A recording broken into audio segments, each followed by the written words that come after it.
Joey Kaufman, Columbus Dispatch, joins me now. He is en route to South Bend, Indiana for Ohio State and Notre Dame tomorrow. And Joey, this game was good for a stretch, or close for a stretch last year. Ohio State had so much more talent, and that was probably the roughest game they played all year.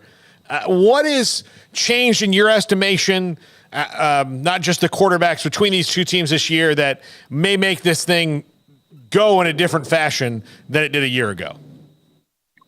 Well, I think Notre Dame is a lot different than a year ago. Obviously, the impact of Sam Hartman, the transfer quarterback from Wake Forest, and they've become a lot more explosive on offense. They lead the country in plays of 40 yards or more. They have 11 this year, which is already twice as many as they had a year ago, which is a whole new element that they have, is they're able to create those big plays. And last year when they played Ohio State, what Notre Dame wanted to do was shorten the game and milk clock and really grind out yards. This is a game where I think they can go maybe a little more toe-to-toe with them in the big plays and take advantage of maybe Ohio State's vulnerability, at least what was their vulnerability last year in giving up those explosive plays.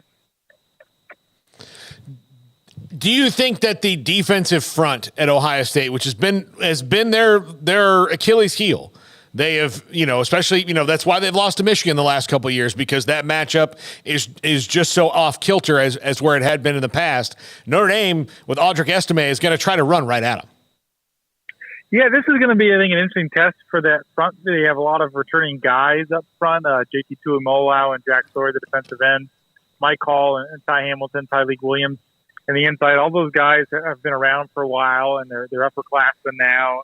And this is the year they're supposed to really take that next step. But they haven't played a team that's really going to try to grind out yards. Indiana was running the option. Youngstown State was an FCS team. And then they played Western Kentucky, which was an air raid team, which would throw the ball around a lot. So the teeth of Ohio State's defense, the front, hasn't really been tested, and this is going to be a big one to see what they're made of. What's your early returns on Kyle McCord? I think he's showed a lot of promise. He was in his first full start last week, where he didn't rotate in the first half. He threw 3 touchdowns to 4 incompletions. I think he has a pretty good arm. Throws a good ball. I mean, he was a top 50 recruit coming out of high school, a 5-star who had 2 years in Ryan Day's system. So I think the floor is pretty high for him and what he's going to be able to provide for Ohio State in terms of facilitating their offense, getting the ball to the playmakers. Marvin Harrison Jr., Emeka Buka, he's decisive with the ball. The question is whether he's going to have that special trait that C.J. Stroud had, as far as maybe hitting on some really deep throws. But I mean, I think he's been promising for them early on. This is obviously going to be a pretty big weekend for him, though, because he's making his 5th start of his college career, going up against the quarterback in Hartman at Notre Dame, who's making 50th. So just a little bit of a gap in experience there. All right, so Lou Holtz today, and I don't know if you've seen this, you've been on the road, but he predicted that Notre Dame, I mean, this is very homer pick by Lou Holtz, obviously. Yeah. All that. But what he said about Ryan Day, I'm curious, what is the opinion of people in Columbus about, however, he's lost to Alabama, Georgia, Clemson, Michigan twice, and everybody beats him because they're more physical than Ohio State. Is that a fair assessment of Ryan Day, especially when it comes to Ohio State fans? I don't think it's unfair at all. I think there's a big segment of the fan base, and certainly an outspoken one at the very least, that is disappointed in the way things have trended at Ohio State. 2 losses in a row to Michigan. The loss, even though they played well against Georgia last year in the playoff game, they ultimately didn't win the game. So in recent seasons, they haven't had that big, flashy win that I think makes people feel good about themselves. On the other hand, I think there are a lot of people who recognize he's lost a total of 6 games, and now he's in his 5th year. So he doesn't lose a whole lot, but I think people want that extra level. And really a lot of it goes back to the Michigan rivalry.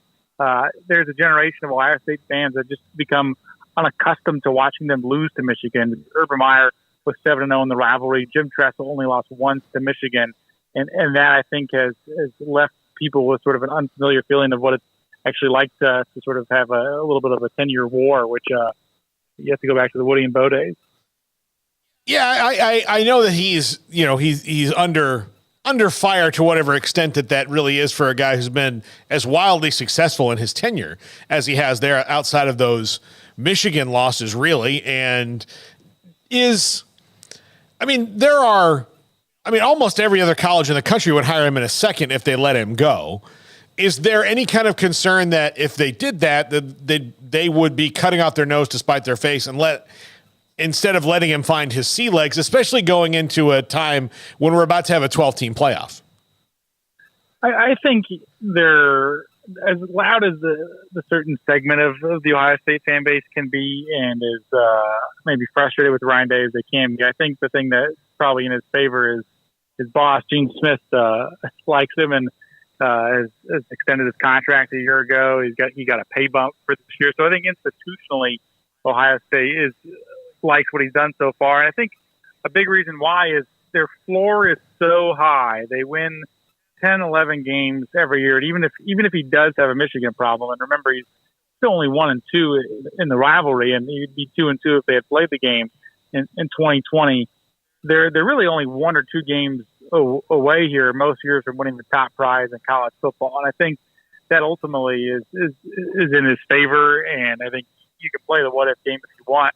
But still, they were so close in the last couple of years to actually winning the whole thing. If Marvin Harrison doesn't get knocked out in the fourth quarter against Georgia, maybe they win that game. Maybe if 1 or 2 plays go their way, they win the game. So I think that's always the risk if you move on from somebody like that, or I think part of the value that he brings you is he puts you in the conversation every year. And you're right about the 12-team playoff. When that comes in, even if you still lose to Michigan, you're going to get another bite at the apple, either in a Big Ten championship game, which could provide a rematch, or in the expanded playoff field.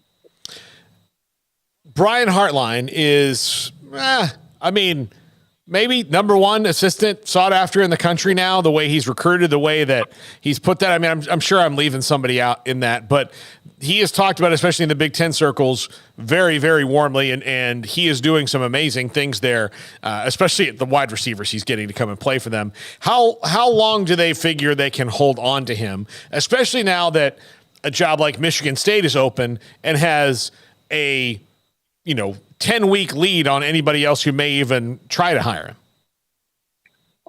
I think they've done everything that they can to this point to try to retain him and keep him happy. They gave him a big pay raise this offseason with his promotion to offensive coordinator, where he's making $1.6 million a year. They're bringing him along and grooming him as the next play caller if down the road they decides to delegate more of those responsibilities. And this is his alma mater too, and I think he's going to be selective when he does want to leave, because this is really the only coaching job he's ever had. He came to Ohio State in 2017 as a quality control coach for Remeyer pretty soon after his playing career in the NFL ended. So I don't see him really leaving unless the circumstances are really right. And I think he's compensated so well, and I think likes where he's at, that I don't think you go to a spot you're not going to be comfortable in. What do you think, Michigan? You cover the Big Ten. What does Michigan State do about that job? I don't know. I think it's going to be a tougher job moving forward. Just with the way the Big Ten is going to be restructured with USC, UCLA, Washington, Oregon coming in. I think before you could say maybe Michigan State's the fourth, fifth best job in the conference, and now that's going to change. They probably need to get back to what made them successful in the past with Mark D'Antonio. And they tried to do it when they hired Luke Fickell, was getting those overlooked kids from Ohio who maybe didn't get the Ohio State offer but are still plenty good, at just having them come up one state over. And that might be the way forward for them, rather than Mel Tucker, who was all about the transfer portal. And that didn't, even before his recent downfall, was not going the way you want it. So maybe you look at somebody like Mark Stoops, if you could convince him from Kentucky. But that type of coach with that type of profile, where you're recruiting the overlooked Ohio kid to Michigan State, I think would be probably the formula that you want.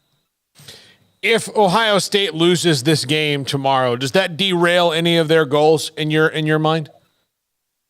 I don't think so. I think it reduces your margin for error, because if they lose tomorrow night, they basically need to run the table and beat Michigan and beat Penn State. And those are two other top 5, top 10 teams they have on your schedule plus the Big Ten championship game. So they dealt with the loss last year in the regular season and still made the playoff, and it's not going to wipe away their goals. But it's certainly going to make, I think, it harder because then you are afforded you get no more mulligans really. No two-loss teams ever made the playoffs. So it's I guess for all intents and purposes, a double elimination regular season.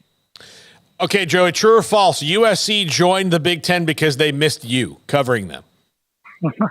I don't think I can compete with the payday that they're going to get by joining the I mean, that's all gravy. And again, based on this last week, it appears they don't like anybody covering them. So, yeah. but yeah. Anyway, Joey, thanks for hopping on.